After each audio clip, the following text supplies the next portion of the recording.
Aloha kakayaka, tea time. Hope everybody's been having a safe weekend.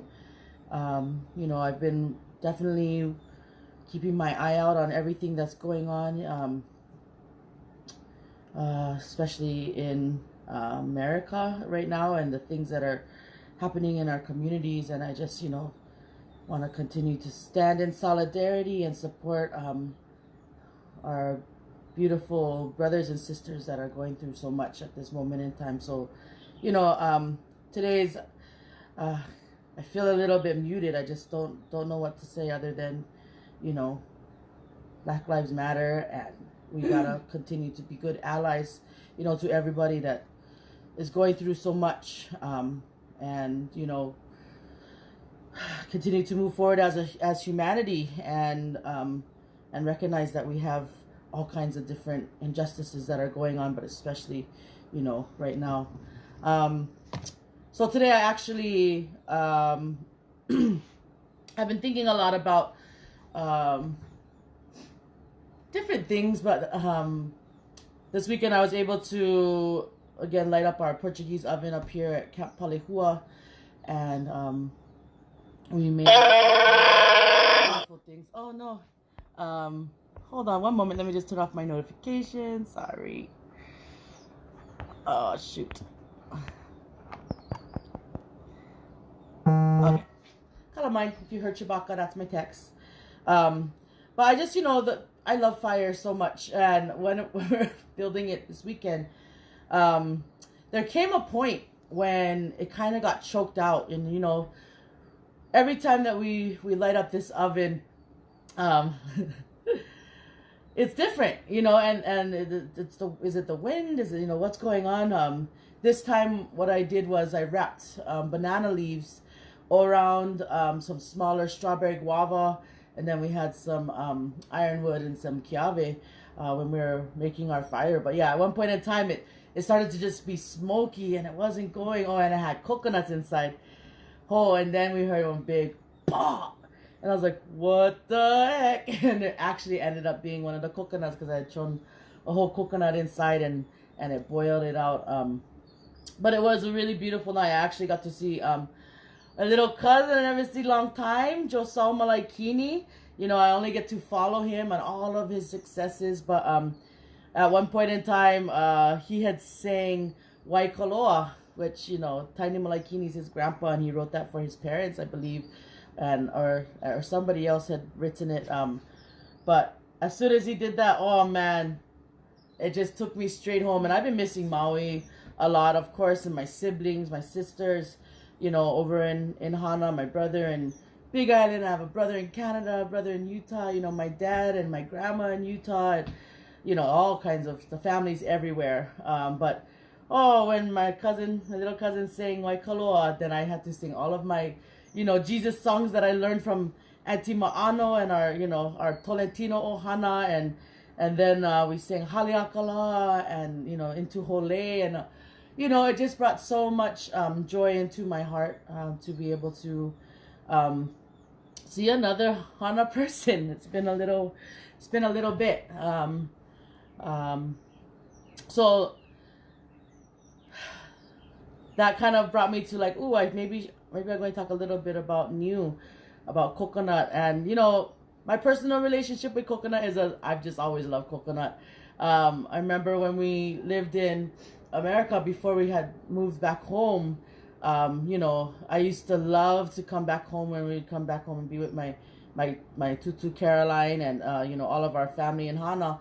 And coconuts was just, oh my gosh, I love drinking coconuts, watching them husk it and, do all that kind of stuff. So from a young age, I really loved coconut. And not only that, but I love the fiber. I remember when my great-grandma came and visited us, they would come often, especially because she had lived in Utah. My great-grandma's Salo Te Whakato Wolfgram and my great-grandpa Yohani Wolfgram. But I remember one time they came and it was all about like making stuff. I think maybe, I don't know, it was like the snow in Utah and that, but it was really about making stuff. And another thing that my grandma, kind of taught me, because she's from Felemea in Tonga, and her grandpa, they're all navigators, that ohana, the whakato, and she was telling us, we go and get the coconut and we put it in the ocean and we let it, sit and permeate and it gets rid of all of the little fuzzy stuff, and then we make our cordage. And this is the same grandma I was telling you about with my hair, and she made the Hana highway last week. So if you look at a coconut, this is part of the husk, yeah. So what my great grandma said is they would go and soak it and let all of this stuff come out. I didn't have time to do that, but I started stripping the individual fibers down and getting all of the stuff that is, kind of stuck to it. These little fibery bits that we just want to get to that main coconut fiber, like this. Okay, people do it all kinds of different ways, but I just wanted to show you, this is how thin it is. And so when you're gonna be making cordage, you could either do it 2 ways. So what I did was I just first got, a whole bunch, because I think this thickness would be good for cordage. I've used twisted and braided cordage while building HALE. The twisted, I believe we actually got it from Ponape, and the braided, I believe, was from Fiji. So I just was gonna show you real fast kind of how this happens.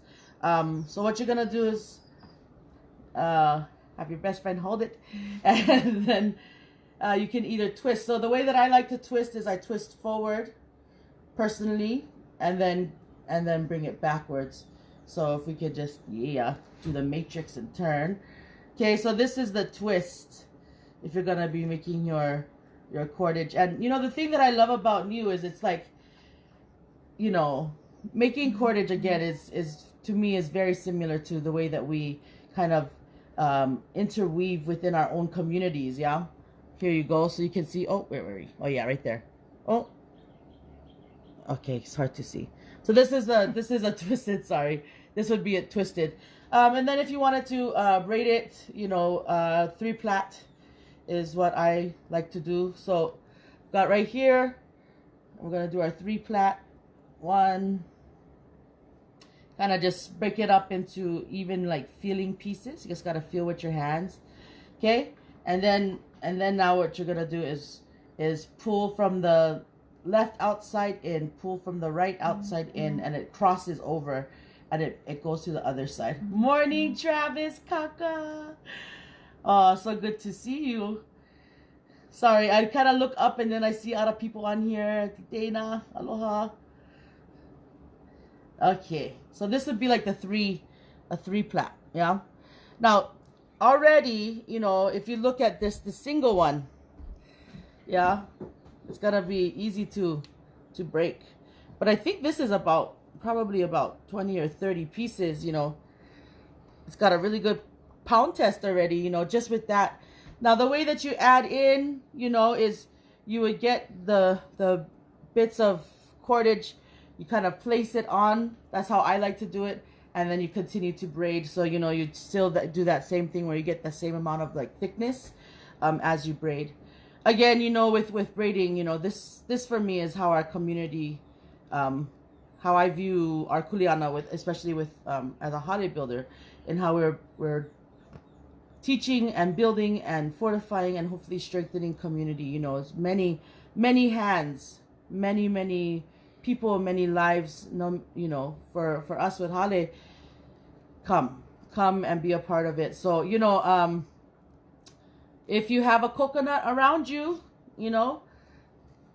it's tedious, but you could you go ahead and you can strip each one just like this until you get choke, just like this, and then you could just go ahead and start making some cordage. Mahalo nui for tuning in today. Just want to let you all know, very grateful for you and grateful for all of our ohana. Please continue to stay safe.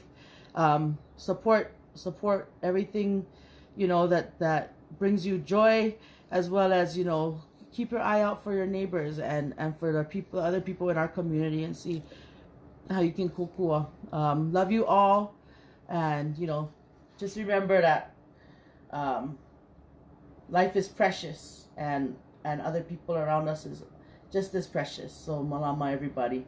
Mahalo nui, ahui ho.